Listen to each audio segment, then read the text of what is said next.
যারা BJP card পান না তারা চলেন না, চলেন কিন্তু, আর যারা পান তারাও কিন্তু চলতেছে, কিন্তু যারা পান না তারাও কিন্তু চলতেছে।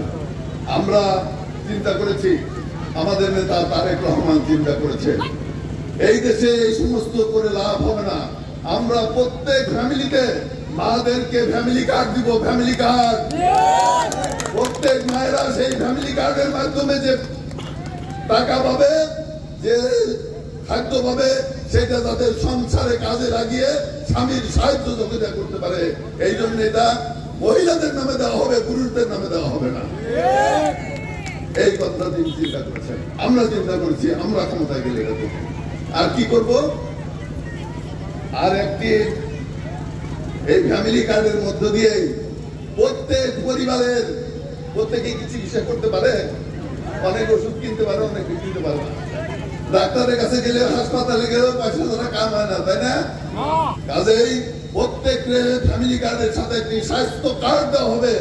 ওই কার্ডের মাধ্যমে আপনারা যাতে চিকিৎসা করতে পারেন, যেখানে কার্ড দেখাবেন সেখানেই চিকিৎসা হতে পারে, তার ব্যবস্থা ইনশাআল্লাহ আমাদের নেতা তারেক রহমান সাহেব করার ব্যবস্থা করেছেন।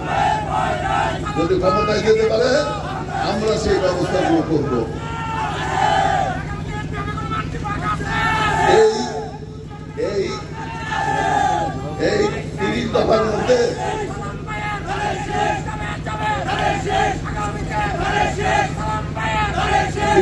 মধ্যে এই কয়েকটি দফা আপনাদের দুইটা মহিলাদের জন্য বললাম। আরেকটি বলতে চাই, যেটা আমার চিন্তার মধ্যে আছে, আপনাকে আশ্বস্ত করতে চাই, শত বেদনা দুঃখ ভুলে গিয়ে আজকে আমাদেরকে আবার আপন করে নেন।